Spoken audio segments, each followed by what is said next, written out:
আমি জুইশা আহমেদ পাঠ করছি ভিক্টর হুগোর 93 উপন্যাসটি। অনুবাদ করেছেন ইসমাইল আরমান। পরিচ্ছেদ 17। বেলা একটু বাড়লে ধীরে ধীরে ঘুম থেকে জেগে উঠল বাচ্চারা। প্রথমে চোখ মেলল জর্জেট। 20 মাস বয়সী মেয়েটি তার ছোট্ট মাথাটা তুলে আস্তে আস্তে উঠে বসল দোলনায়। মনে হলো যেন একটা ফুল তার পাপড়িগুলি মেলে দিল। গুনেজা আর গোয়াইলা তখনও ঘুমাচ্ছে, একজন উপুর হয়ে অন্যজন চিত হয়ে, পরনের ছিন্ন ভিন্ন পোশাক। অপহৃত হবার পর নতুন কোনো পোশাক দেয়া হয়নি ওদের। খাবার দেয়া ছাড়া আর কোনো যত্নও পাচ্ছে না ওরা। কিন্তু এত সব দুঃখ দুর্দশার মাঝেও চেহারার দেবজ্যোতি হারিয়ে যায়নি ওদের। সোজা হয়ে বসে গুনগুন করে কি যেন বলতে শুরু করলো জর্জেট, ঠিক যেন কোনো পাখি গান গাইছে। বিপদের কোনো আভাস নেই তাতে, বিপদ বোঝার বয়স হয়নি ওর। সুন্দর মুখটা হাসি হাসি হয়ে আছে, শান্ত সকালকে নির্মল হাসি দিয়ে যেন বরণ করে নিচ্ছে ও। ওর কণ্ঠ শুনেই বুঝি খানিক পরে চোখ মেলল গুনেজা। উঠে বসতেই দেখল তার ঝুড়ির পাশে স্যুপের একটা বাটি রেখে যাওয়া হয়েছে। খিদে পেয়েছে গুনেজার। ঝুড়ি থেকে নেমে শব্দ করে খেতে লাগলো সেই স্যুপ। খানিক পরে গোয়াইলাও জাগল। ভাইয়ের দেখা দেখি সেও স্যুপের বাটি নিয়ে ব্যস্ত হয়ে পড়ল। খানিক পরে গুনেজা বলল, আমার খাওয়া শেষ। ঘাড় ফিরিয়ে ওর দিকে তাকালো জর্জেট। এতক্ষণে ওর পেটেও খিদে মাথাচাড়া দিয়ে উঠেছে। অস্পষ্ট গলায় বলল, আমিও স্যুপ খাবো।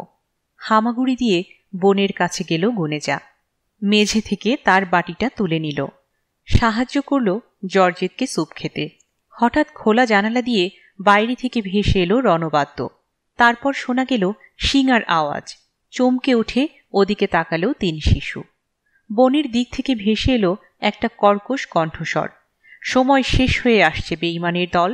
তোমাদের সতর্ক করে দিচ্ছি, সূর্যাস্তের আগেই যদি আত্মসমর্পণ না করো আমরা আক্রমণ করতে বাধ্য হব। তার জবাবে দুর্গের ছাদ থেকে ক্ষিপ্ত গলায় বলা হলো, করো আক্রমণ, আমরা পরোয়া করি না। আক্রমণ শুরুর আধা ঘন্টা আগে আমরা একবার কামান দাগব। মনে রেখো, ওটাই তোমাদের শেষ সুযোগ। এরপরে আর দয়া দেখানো হবে না। যা খুশি করো, আমরা তার জন্য তৈরি আছি। দুই পক্ষের এই তর্জন গর্জনের অর্থ বুঝল না বাচ্চারা। জর্জেট শুধু হাততালি দিয়ে বলে উঠল, বাজনা বাজছে। ছেলে দুটি তার কথায় কান দিল না। ওরা তখন ঘরের মেঝেতে একটা কাঠ পোকার দিকে তাকিয়ে আছে। দেখেছ কত ছোট্ট পোকা? ভাইয়ের উদ্দেশ্যে বলল গোয়াইলা। হামাগুড়ি দিয়ে পোকাটার দিকে এগিয়ে গেল গুনেজা। গোয়াইলা বলল, সাবধান, ওটা কিন্তু কামড়ায়। কামড়াতে এলেই পিষে ফেলব, হুমকির সুরে বলল গুনেজা। ঠিক বলেছ। ভাইয়ের দিকে তাকালো জর্জেট। কৌতূহলী হয়ে উঠেছে। বলল, আমিও পোকা দেখব। ওকে দোলনা থেকে নামতে সাহায্য করল গুনেজা। নিয়ে গেল পোকার কাছে। 3 জনে ঘিরে বসল ওটাকে। বোধহয় ভয় পেয়েই ছুট লাগালো পোকাটা। অদৃশ্য হয়ে গেল ঘরের এক কোণে। হামাগুড়ি দিয়ে ওটার পিছু পিছু গেল 3 শিশু। খিলখিল করে হাসছে। খোলা জানালা দিয়ে কয়েকটা পাখি ঢুকলো এমন সময়। ছাতের কড়ি বর্গায় বাসা বেঁধেছে ওগুলো। ওখানে ঢুকে সুরেলা গলায় গেয়ে উঠল। জর্জেট আঙুল তুলে বলল, মুরগি। মুরগি না, ওকে সংশোধন করে দিল গুনেজা। পাখি। পাখি? কথাটার পুনরাবৃত্তি করল জর্জেট। একটু পর কতগুলো মৌমাছি ঢুকলো ঘরে। ডানায় গুঞ্জন তুলে উড়ে বেড়াতে শুরু করলো এদিক ওদিক। গুনেজার হাত টেনে ধরল জর্জেট। মৌমাছি দেখিয়ে বিজ্ঞের মতো বলল, পাখি। পাখি না, আবার বোনকে শেখালো গুনেজা, মাছি। গোয়াইলা তখন ঘরের ভিতরে ঘুরে বেড়াচ্ছে। সেলফ থেকে নামাচ্ছে একের পর এক বই, পাতা উল্টে ছবি দেখছে। খানিক পর জর্জেট আর গুনেজাও যোগ দিল ওর সঙ্গে। মজার এক খেলা পেয়ে গেছে 3 ভাই বোন। ব্যস্ত হয়ে পড়ল। বাইরের গোলমাল তখন স্তিমিত হয়ে এসেছে। খানিক পর নেমে এলো নীরবতা। হঠাৎ খেলা থামিয়ে স্থির হয়ে গেল গুনেজা। কি যেন মনে পড়ে গেছে। দিব্য চোখে ভেসে উঠেছে একটি মায়াময় মুখ। বহুদিন থেকে সেই মুখটা দেখছে না ওরা। সকালের শান্ত পরিবেশে মানুষটার অভাব অনুভব করল। মা। ফিসফিস করে ডেকে উঠল ছেলেটা। গোয়াইলাও যোগ দিল তার সঙ্গে। মা, আমি মায়ের কাছে যাব, ধরা গলায় বলল সে। জর্জেট এসবের কিছুই বুঝতে পারছে না।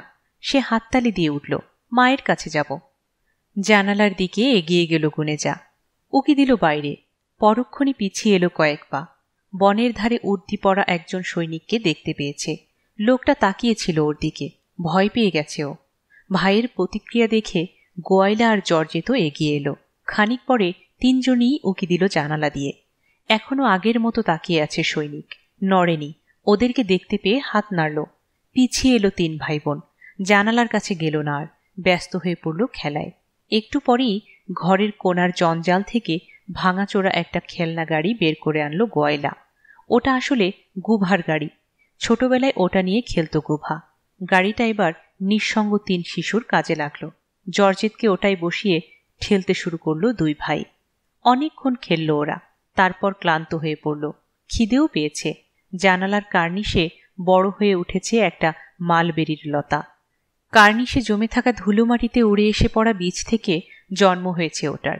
লতার গায়ে ধরেছে থোকায় থোকায় ফল। তিন ভাই বোন ওটার দিকে এগিয়ে গেল। মালবেরি ছিঁড়ে খেতে শুরু করলো ওরা।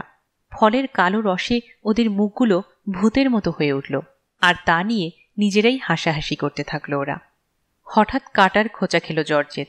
কেঁদে ফেলল সে, বলল কামড়েছে, ও আমাকে কামড়েছে। ওটা একটা জন্তু, বলল গোয়াইলা। কামড়ায়। জন্তু না, ওদেরকে বলল গুনে যা, ওটা আসলে কাটা। কাটা? শব্দটা শুনে যেন মজা পেল জর্জেত, হাসল খিলখিল করে। মালবেরি খাওয়া হলে আবারও খেলায় মন দিল তিন ভাই বোন। সেলফ থেকে ধাউস একটা বই নামিয়ে আনলো গোয়াইলা। সেন্ট বার্থোলোমিউর লেখা অমূল্য এক গ্রন্থ ওটা, কিন্তু সেটা তো আর সে জানে না। এতক্ষণ বইয়ের ছবি দেখেছে, এবার তার ভিতরে জাগল ধ্বংসের নেশা।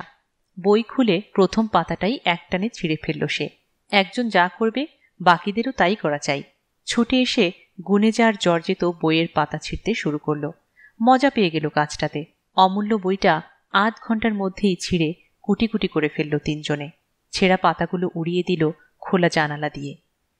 দুপুরের দিকে তাপমাত্রা বেড়ে গেল। খেলতে খেলতে ঘেমে নিয়ে ক্লান্ত হয়ে পড়ল বাচ্চারা। যে যেখানে পারে শুয়ে ঘুমিয়ে গেল। দুপুর গড়িয়ে বিকেল হয়ে গেল। বিকেল পাড়ি জমালো সন্ধ্যার দিকে। বাইরে শুরু হলো নীড়ে ফিরতে থাকা পাখিদের কলতান। সেই গান শুনতে শুনতে ঘুম আরও গভীর হতে থাকলো বাচ্চাদের। এক স্তব্ধ প্রশান্তি বিরাজ করছে ওদের চারপাশে। পুরো বিশ্ব চরাচর যেন নিবিড়ভাবে ঘিরে রেখেছে ঘুমন্ত তিন দেব শিশুকে। একসময় দিগন্তে অস্ত যেতে শুরু করলো সূর্য, আর তখনই বনের দিক থেকে গর্জে উঠল একটা কামান। বজ্র নিনাদে কেঁপে উঠল চারপাশ। শোনা গেল চিৎকার। শেষ সুযোগ, নিকুচি সুযোগের জবাব দেয়া হলো দুর্গের ছাদ থেকে। কামানের আওয়াজে ক্ষণিকের জন্য ঘুম ভাঙল জর্জেতে। মাথা তুলে বলল, বুম। আওয়াজ মিলিয়ে গেলে আবারও চোখ মুদল, তলিয়ে গেল ঘুমের অতলে। আধার নেমে এসেছে, তবু অক্লান্তভাবে হেঁটে চলেছে মিশেল ফ্লেশা।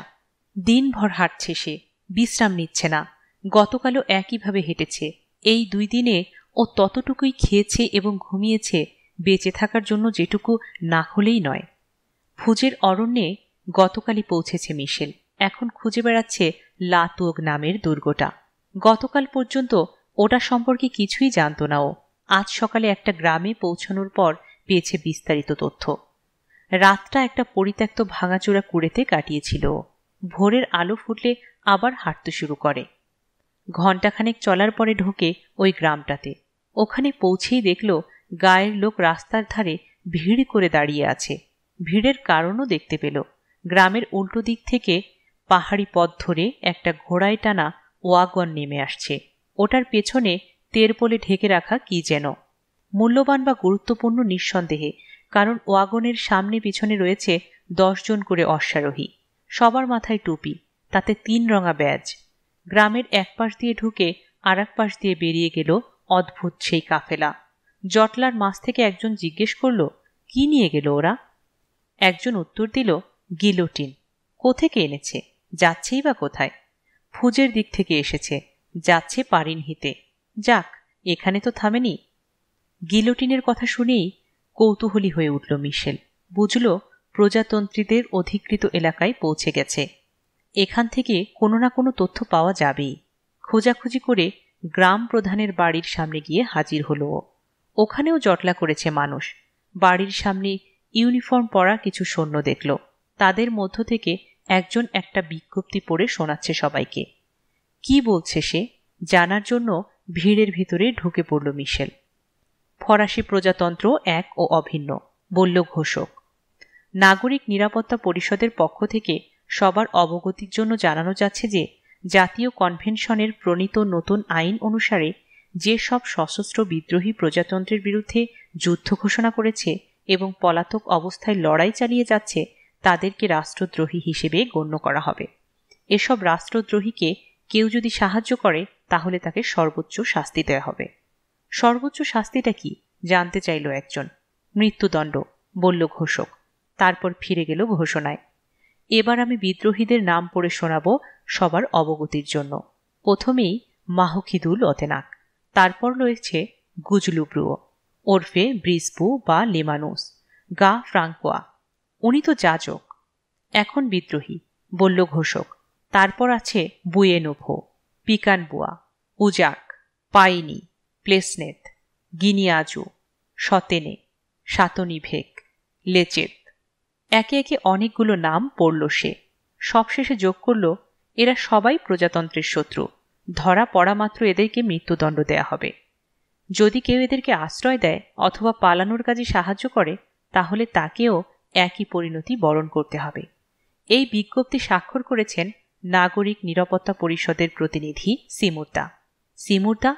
চাঞ্চল্য সৃষ্টি হল ভিড়ের মাঝে। উনিও তো যাজক, পারিনহির গির্জায় কাজ করতেন একসময়, গা ফ্রঙ্কেয়ার মতো, বলল আরেকজন। পার্থক্য শুধু এই যে একজন সাদা দলে, অন্যজন নীল দলে। কিছু মনে করবেন না, ভিড়ের ভিতর থেকে জিজ্ঞেস করল এক বৃদ্ধ, হঠাৎ এই বিজ্ঞপ্তি প্রচারের কারণ কি? বিদ্রোহীদের ব্যাপারে কয়েক দফা বিজ্ঞপ্তি আমরা আগেও পেয়েছি, আজ একেবারে নাম ধাম সহ বিজ্ঞপ্তি প্রচার করছেন, বিশেষ কিছু ঘটেছে? হ্যাঁ, বলল ঘোষক। 19 জন বিদ্রোহীর নাম পড়ে শুনিয়েছি আমি। এরা সবাই এই মুহূর্তে লাতুওক দুর্গে অবরুদ্ধ অবস্থায় আছে। ওদেরকে কেউ যেন সাহায্য না করে সেটা নিশ্চিত করবার জন্য আলাদা বিজ্ঞপ্তি দেয়া হচ্ছে। লাতুওক? প্রায় চেঁচিয়ে উঠল মিশেল। ওটা একটা দুর্গ? কোথায়? একযোগে সবার দৃষ্টি ঘুরে গেল ওর দিকে। পরক্ষণে কুঁচকে গেল সবার ভুরু। আলুথালু বেশভূষায় পাগলিনীর মতো দেখাচ্ছে ওকে। এ আবার কে? বলে উঠল একজন। আমাদের গ্রামে আগে কোনোদিন দেখিনি তো। বিদ্রোহীদের গুপ্তচর নয় তো? আমি গুপ্তচর নই, জোর গলায় বলল মিশেল। আমি শুধু লাতুওকের খবর জানতে চাই। পাশ থেকে এক কৃষাণী মেয়ে ওর জামা ধরে টান দিল। এই, এখানে এত কিছু বলো না, লোকে সন্দেহ করবে। কিন্তু আমি তো। চুপ! চাপা গলায় ওকে থামিয়ে দিল মেয়েটি। তারপর অন্যদের উদ্দেশ্যে সহজ সুরে বলল, একে নিয়ে মাথা ঘামানোর কিছু নেই, পাগলি একটা, দেখছেন না? মাথা ঝাঁকালো সবাই। আগ্রহ হারালো মিশেলের প্রতি। ঢাক বাজিয়ে ঘোষণার সমাপ্তি টানল ঘোষক। বিজ্ঞপ্তিটা প্লাকার্ডে টানিয়ে চলে গেল ওখান থেকে। জটলা অবশ্য ভাঙল না। প্লাকার্ডের সামনে দিয়ে নানা ধরনের আলোচনায় মত্ত হয়ে পড়ল গ্রামবাসীরা। শুনলে 19 জনকে অবরোধ করেছে, তা নিয়ে কত শোরগোল। অনেক বিদ্রোহী তো এখনো বনে জঙ্গলে লুকিয়ে আছে, তাদের কি হবে? ওদের নিয়ে দুশ্চিন্তার কিছু দেখছি না। লতেনাক হল পালের গোদা, বিদ্রোহীদের আত্মা। ওকে খতম করা গেলে ভোদির যুদ্ধ খতম হয়ে যাবে। লোকটিকে ফতেনের ভাই কাউন্ট, একজন সেনিয়ক। ওর হুকুমেই গুলি করা হয়েছিল আমাকে, বলে উঠল মিশেল। অবিশ্বাসের চোখে ওর দিকে তাকালো লোকজন। একজন বিরক্ত গলায় বলল, এই পাগলিটা আমাদের গায়ে ঢুকলো কি করে? কেউ ওকে তাড়াও তো। কৃষাণী মেয়েটা মিশেলের হাত ধরে টানল। চলে এসো, এরা তোমার কথা শুনবে না, বরং এখানে থাকলে বিপদে পড়বে তুমি। কেন? বিস্মিত গলায় বলল মিশেল। আমি তো কোনো অন্যায় করিনি, আমি শুধু আমার সন্তানদের খুঁজে পেতে চাইছি। আমি তোমাকে সাহায্য করব, এসো। মিশেলকে ওখান থেকে সরিয়ে আনলো মেয়েটা। একটা গাছের তলায় নিয়ে গিয়ে বসালো। বলল, খুব ক্ষুধার্ত মনে হচ্ছে তোমাকে, এটা খাও। নিজের ঝোলা থেকে এক টুকরো রুটি বের করে দিল সে। বুভুক্ষের মতো রুটিটা খেল মিশেল। খাওয়া শেষে জানতে চাইল, লাতুওক দুর্গটা কোন দিকে? ওখানে যেতে হবে আমাকে, পথ দেখিয়ে দাও। অসম্ভব, তুমি কি মরতে চাও? দেখে তো মনে হচ্ছে মাথার ঠিক নেই তোমার, ক্লান্তও দেখাচ্ছে খুব। আমার বাড়িতে চলো, বিশ্রাম নেবে।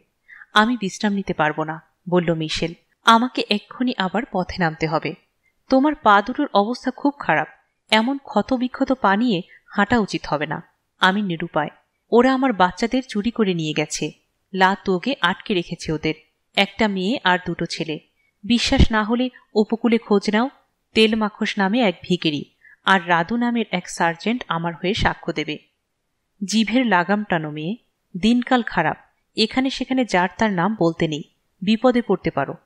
বিপদের পরোয়া করি না আমি, যেভাবেই হোক আমার বাচ্চাদের উদ্ধার করতে চাই। পায়ে পড়ি, আমাকে লা তোগের পথটা দেখিয়ে দাও। সত্যি বলতে কি, আমি চিনি না জায়গাটা, চিনলেও তোমাকে বলতাম না। দুর্গে ভীষণ রকম যুদ্ধ চলছে বলে শুনেছি, ওখানে যাওয়া নিরাপদ নয়।